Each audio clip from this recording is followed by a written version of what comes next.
Hello, wonderful dancers. So today we're doing another follow along because I think this is really helpful for you all in seeing how the 1 minute drill is applied and actually doing the work in just 1 minute spouts through the day, right? Or wherever you want, or back to back, and it's really like 3 to 4 or 5 minutes. When we do it for an extended period of time, because you have an extended period of time, or you'd like to focus on the movements for an extended period of time, it's nice to have someone to follow along with in doing the movement so you can feel like there's some guidance there should you want it. But it's not completely necessary, right? For everybody.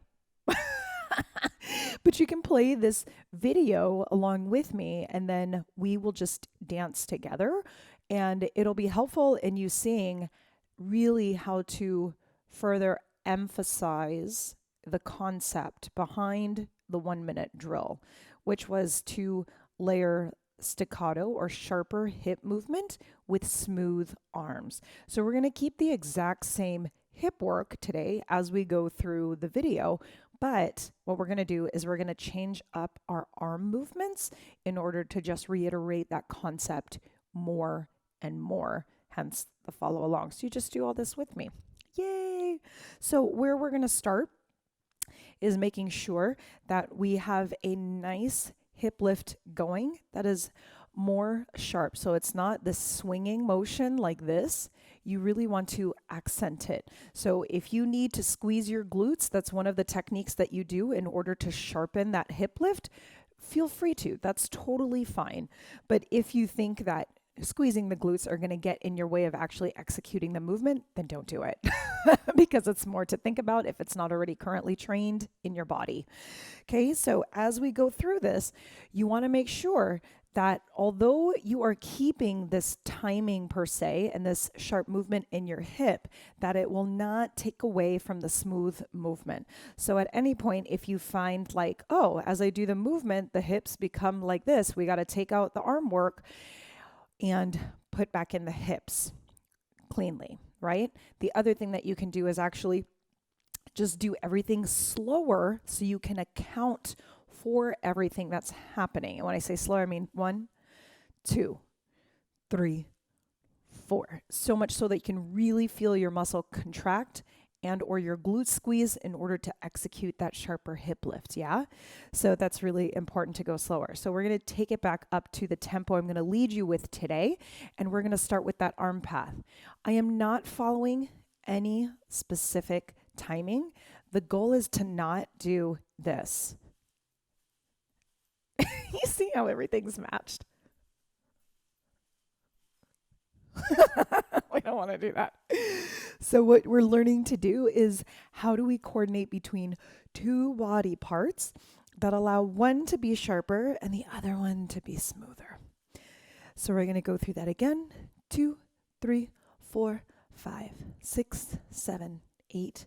1, 2, 3, 4, 5, 6, 7, 8. There's no timing specifically to the arms, but if you like a count, that is the count. Down and up and down. And you notice how I'm taking my time with my hands. This is going to be uber important for you to allow yourself to really concentrate on, I just allow my hands to keep going and follow the feeling that I'm feeling if I were listening to music right now, right? So you can always do this video, put me on mute and just follow along and just do this to your favorite piece of music. I'm always okay with you putting me on mute. I know I love to talk. You can read the transcript. Reverse the arms back up.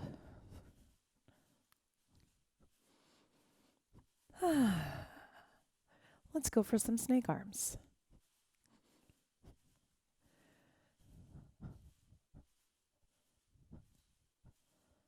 One up.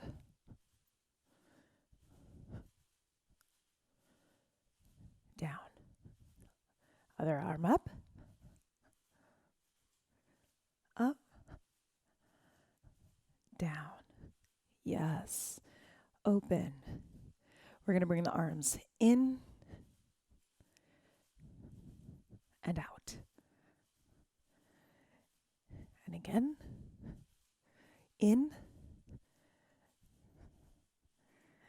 and out.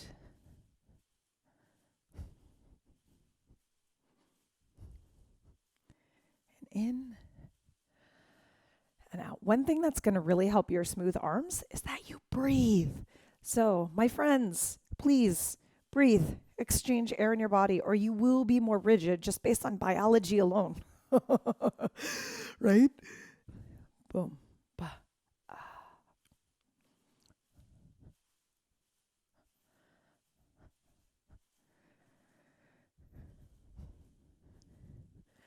I'm curious if you can hear my hip scarf like jingling as I move because I can hear it very audibly.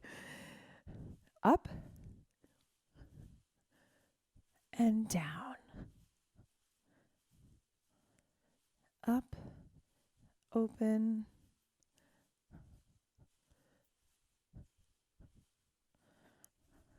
Still keep those hips nice and accented. Be mindful that you're also doing the hip lift like really nicely, meaning it's not nicely, that's not the right word, but precisely, right? So if you're wanting to do this hip lift, you're not going, you see how I'm shifting side to side? It's gonna make shit harder. Keep your weight nice and even. In.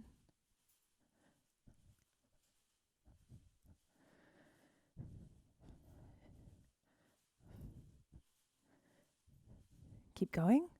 Just a little bit more. You just keep practicing and practicing.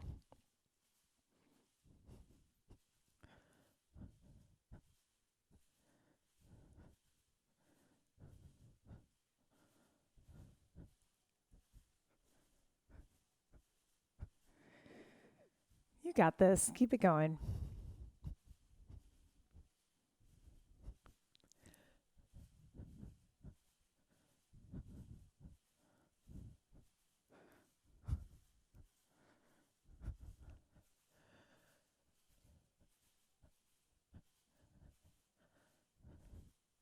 Four, three, two, one. Yes! Well done. So you can slow it down, you can speed it up. The point is to execute that sharp staccato hip work, hip lift specifically, with a smoother arm path. And even when you're holding the pose, like having this shit be really calm. Yeah? Like not like whoosh, whoosh, whoosh. Not like not having that in there because this is not going to be helpful. Unless you want that, right? But that's not the skill that we're practicing right now. So if you want that whoosh, whoosh, whoosh, that is another thing. That is another thing to practice. But what you're practicing is that smoother movement on top. You can totally go like this, by the way. We just went at a specific tempo so that way you could follow me. But that doesn't mean smooth, doesn't mean slow. I want that to be very clear. Smooth does not mean slow. That's why I'm telling you, if you need to take it slower or you want to take it faster, you can, because that is not what will impact the smoothness. It's that coordination and being able to pay attention to two body parts at one time, but eventually one kind of being on automatic, right? So you can go 1, 2, 3, 4, boom, through, right? 1, 2, 3, 4.